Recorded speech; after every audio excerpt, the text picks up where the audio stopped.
Hello, and welcome to the Jewish Museum's 2020 Hanukkah celebrations. My name is Frances James, and I'm the Interim Director here at the Jewish Museum London. This year has been an extraordinary time for us all, and one of the ways we have persevered is by coming together and working together.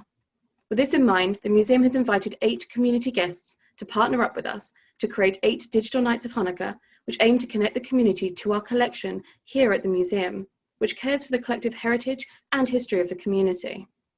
We've chosen 8 Hanukkah lamps from our collection and matched them up with 8 partner organisations based on themes found within each unique artefact. Every night of Hanukkah, a different partner will share their Hanukkah message with you by illuminating us on how the lamp from our collection resonates with their community organisation, their experiences of this year, and their hopes for the next. Tonight is the 5th night of Hanukkah, and it is my pleasure to introduce tonight's Hanukkah lighting message from Karen Pollock, Chief Executive of the Holocaust Educational Trust, who has been matched with our Wooden Fretwork Hanukah Lamp. My name is Karen Pollock, and I'm the Chief Executive of the Holocaust Educational Trust. We're a charity working in schools across the country. Our aim is to educate everyone, everywhere, about the Holocaust, the darkest episode of European history, and the lessons that we can learn today. Each year, the Jewish community comes together to celebrate Hanukkah, the Festival of Light. It's a happy time of year, surrounded by family, lighting candles, singing songs, eating donuts or sufganiyot, and sharing presents. For Jews today, these are fond traditions. During the Holocaust, Jews were denied a name, family, identity, and stripped of their very humanity. They were murdered in their millions by starvation, bullets, and gas. The truth of the Holocaust is of darkness and destruction. But there are some rare examples of hope. Holocaust survivor Edith Rothschild described lighting Hanukkah candles in the slave labor camp of Oberhorn-Elbe, using potatoes, oil stolen from the machine she was forced to work on, and thread from the sheets she and other prisoners slept on. She placed the candles by a window overlooking a river so that there were no houses in sight and they wouldn't be seen. They sang Ma'at Sor and they made the blessings.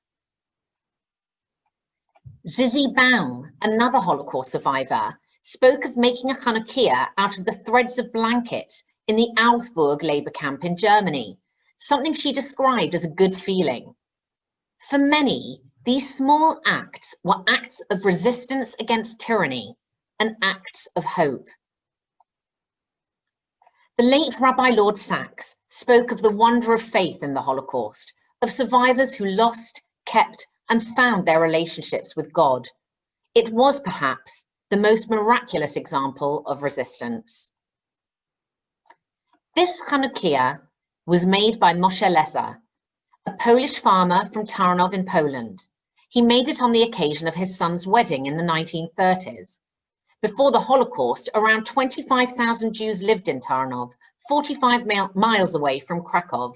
It was a vibrant town where most of the Jewish community earned their livings through trade and manufacturing. As soon as the Nazis invaded in 1939, the Jews were subject to restrictions and were rounded up for forced labor.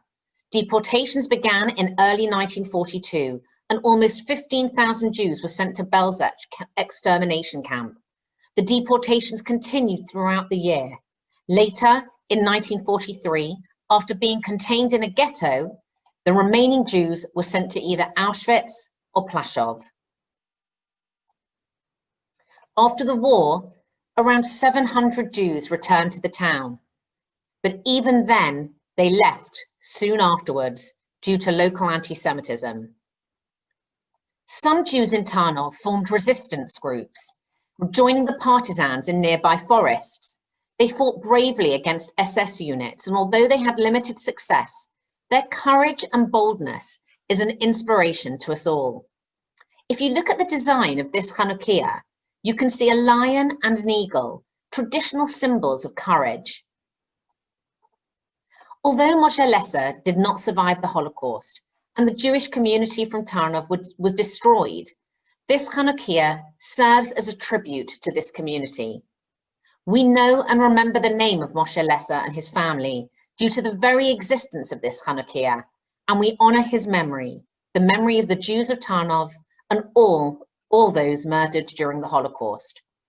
We remember the courage and bravery of Edith Rothschild and Zizi Baum. And this Hanukkah, we celebrate these individuals' lives and shine a light on their stories. We also pay tribute to our brave survivors around the country today, marking Hanukkah at home, some without their families due to the difficult circumstances we're in. Their stoicism and positivity is a huge inspiration to all of us. Hanukkah Sameach, happy Hanukkah.